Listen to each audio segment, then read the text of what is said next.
Assalamualaikum warahmatullahi wabarakatuh. Jadi teman-teman, di video kali ini saya masih membahas tentang penelitian tindakan kelas. Jadi materi ini kelanjutan dari video yang sebelumnya. Oke, jadi di sini saya akan membahas tentang jenis-jenis dan model PTK. Jadi yang pertama, jenis-jenis model PTK. Yang pertama, PTK diagnostik. Jadi PTK ini merupakan penelitian yang akan didesain untuk mengarahkan penelitian ke arah suatu tindakan. Pada penelitian ini biasanya dilakukan untuk mendiagnosis masalah-masalah yang dihadapi oleh peserta didik. Misalnya, penelitian akan mencari solusi yang dihadapi siswa dalam hal terjadinya perselisihan.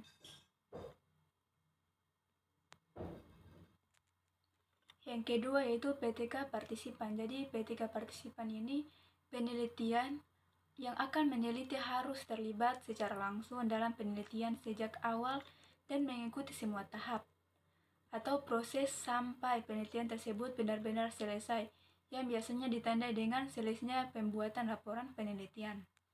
Yang ketiga yaitu PTK empiris. Jadi PTK empiris ini merupakan penelitian yang berusaha menggunakan berbagai teknik untuk mengumpulkan yang terjadi selama proses berlangsung. Proses ini sangat berkaitan dengan seorang peneliti dalam pengumpulan pengalaman penelitian berdasarkan pekerjaan sehari-harinya. Yang keempat, PTK eksperimental. Sesuai dengan namanya, PTK eksperimental ini merupakan penelitian PTK yang dilakukan yang diterapkan dengan berbagai strategi yang efektif diterapkan dalam suatu proses belajar mengajar di kelas. Oke, berikutnya itu model-model PTK. Yang pertama ada desain PTK model Court-Lewin. Jadi model ini menjadi acuan pokok dari model PTK yang lain, atau bisa dibilang mungkin model Court-Lewin ini yang pertama. Court-Lewin inilah yang pertama memperkenalkan adanya penelitian tindakan kelas. Konsep PTK Court-Lewin ini terdiri dari 4 komponen, yaitu pertama perencanaan atau planning, yang kedua tindakan atau acting, yang ketiga pengamatan atau observing, dan yang keempat refleksi atau reflexing. Hubungan keempat komponen tersebut dipandang sebagai suatu siklus. Desain course dapat dilihat dalam gambar berikut ini. Mungkin teman-teman dapat melihat gambarnya. Jadi dari planning, habis itu acting, berikutnya observing, dan terakhirnya reflexing. Oke, jadi perencanaan tindakan atau planning ini adalah suatu perencanaan dalam bentuk penyusunan perangkat pembelajaran berdasarkan hasil evaluasi pelaksanaan pra-penelitian atau refleksi awal. Untuk pelaksanaan tindakan atau acting ini adalah pelaksanaan pembelajaran di kelas sebagai guru model dengan menggunakan perangkat pembelajaran yang telah direncanakan.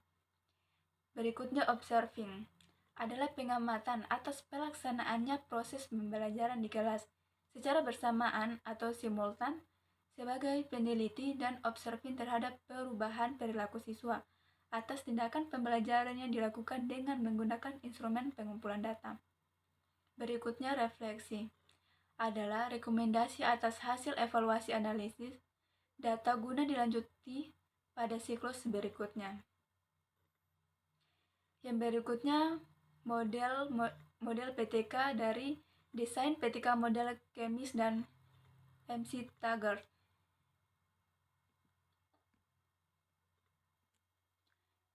Jadi model Kemis dan MC Taggart ini merupakan pengembangan dari model Court-Lewin. Dalam Kemis dan MC Taggart ini komponen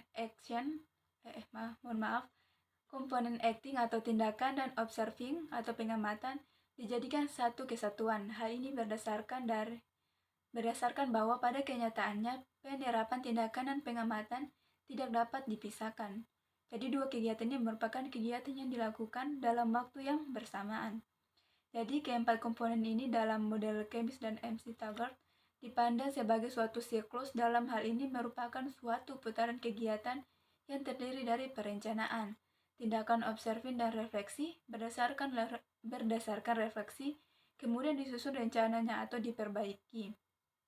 Tindakan dan observing serta refleksi. Mungkin teman-teman dapat lihat pada gambar yang telah saya tampilkan ini. Jadi ada yang pertama tentang planning, setelahnya itu action, dan observing, itu refleksi, kemudian terus dilanjutkan sampai dengan setelahnya. Oke, berikutnya yaitu tentang desain PTK model John Elliot.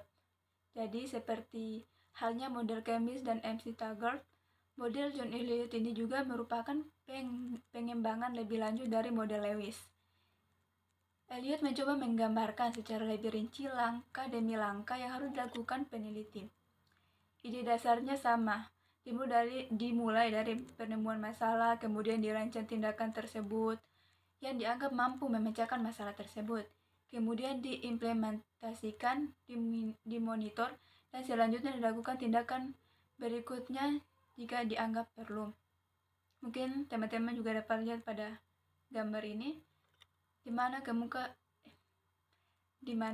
pertama ada perencanaan, pelaksanaan, pengamatan, setelah itu refleksi, kemudian siklus kedua ada lagi perencanaan, pelaksanaan, pengamatan, kemudian refleksi juga. Oke, yang keempat atau yang terakhir, desain PTK model Hopkins. Jadi desain ini berpijak pada desain model PTK pendahulunya. Selanjutnya Hopkins menyusun desain tersendiri sebagai berikut. Yang pertama, mengambil STAR, kemudian audit, perencanaan konstruksi, perencanaan tindakan, target, tugas, kriteria keberhasilan, implementasi dan evaluasi. Kemudian implementasi atau menopang komitmen, cek kemajuan, mengatasi problem. Setelah itu cek hasil, pengambilan stok, audit, dan pelaporan. Mungkin teman-teman juga dapat melihat pada gambar tersebut yang telah saya tampilkan. Oke, mungkin itu saja yang dapat saya bahas dari materi kelanjutan dari video yang sebelumnya. Mohon maaf apabila ada kesalahan dalam penyampaian materinya. Jadi mungkin saja penyampaian materinya. Assalamualaikum warahmatullahi wabarakatuh.